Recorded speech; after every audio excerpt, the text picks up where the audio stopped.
আসসালামু আলাইকুম ভিউয়ার্স, আশা করি সকলে ভালো আছেন। আজকে আরও একটি খুব সহজ নিয়মে ফুল তৈরি করে দেখাবো এবং সব ইজি ভাবে। তো তার জন্য এখানে আমি একটি কাপড় নিয়েছি। কাপড়টিকে কিন্তু আমি টোটাল 6 ভাঁজ দিয়ে নিয়েছি। আপনারা চাইলে এখানে 8 থেকে 10 ভাঁজও নিয়ে নিতে পারেন। তো আমি এখানে 6টাই দিয়েছি।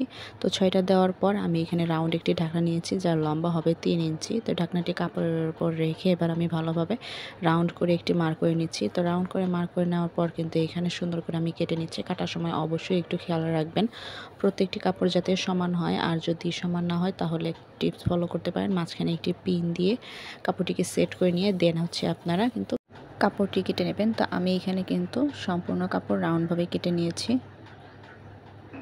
ব্যাস, কাপড়টি কিন্তু আমার রাউন্ডভাবে কাটা শেষ। এখানে কিন্তু টোটাল 6 পার্টের কাপড় রয়েছে। এবার কাপড়টি কিন্তু প্রত্যেকটি সমানভাবে ভাঁজ রেখে মাঝখান বরাবর আমি এরকমভাবে একটি ভাঁজ দিয়ে নিচ্ছি। আপনারা একটু লক্ষ্য করলে বুঝতে পারবেন আমি ভাঁজটা কী টাইপের দিয়েছি। তো ভাঁজটা দিয়ে কিন্তু যে বন্ধ সাইডটি আমি কিন্তু আমার দিকে রেখেছি এবং খোলা যে সাইডটি সেটি কিন্তু আমি অপর পাশে রেখেছি। তো বন্ধ যে সাইডটি সেইখানে আমি এরকম একটি লাভ শেপ করে নিচ্ছি। আপনারা চাইলে যে কোনো শেপ করে নিতে পারেন। এখানে কিন্তু আপনারা যে কোনো পাতার শেপ করে কেটে নিতে পারেন বা আঁকিয়ে নিতে পারেন, দেন আপনারা কাটিং করতে পারেন। তা আমি এখানে দেখাচ্ছি লাভ শেপ করে। তো শেপটি দেওয়া শেষ। এবার আমি কিন্তু ভালোভাবে কেটে নিচ্ছি। অবশ্যই কাটার সময় একটু সাবধানভাবে কাটবেন, যাতে কাপড়টি কোনো বাইরে বা ভেতর দিয়ে চলে না আসে। যে দাগটি আপনারা দিয়েছেন সেটির উপর দিয়ে যাতে ভালোভাবে কাটা যায়। তো এখানে কিন্তু সম্পূর্ণ কাপড়টি আমি ভালোভাবে কেটে নিচ্ছি।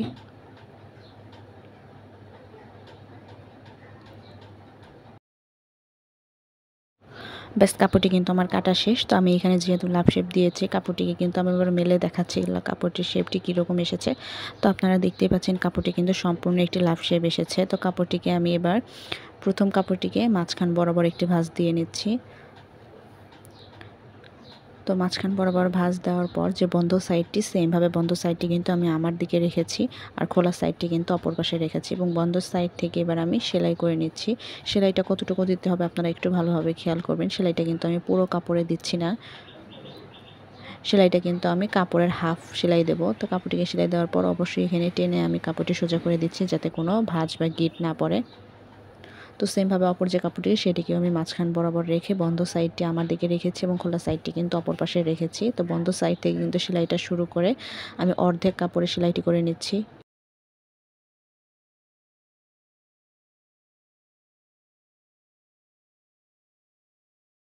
ব্যাস, কাপড়টি কিন্তু সেলাই করার পর এই যে এরকম কিন্তু টান পড়েছে। তো প্রত্যেকটি কাপড় কিন্তু আমি এখানে সেট করে দিচ্ছি এবং ভাঁজগুলো কিন্তু ছাড়িয়ে দিচ্ছি।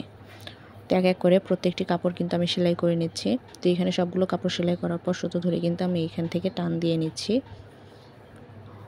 এবং অপর পাশে যে সুতোটি সেটি ধরেও টান দিয়ে কিন্তু আমি এখানে 2 থেকে 3টি গিট দিয়ে নিচ্ছি। অবশ্যই এখানে 2 থেকে 3টি গিট দেবেন, না হলে কিন্তু খুলে যাওয়ার সম্ভাবনা বেশি থাকে।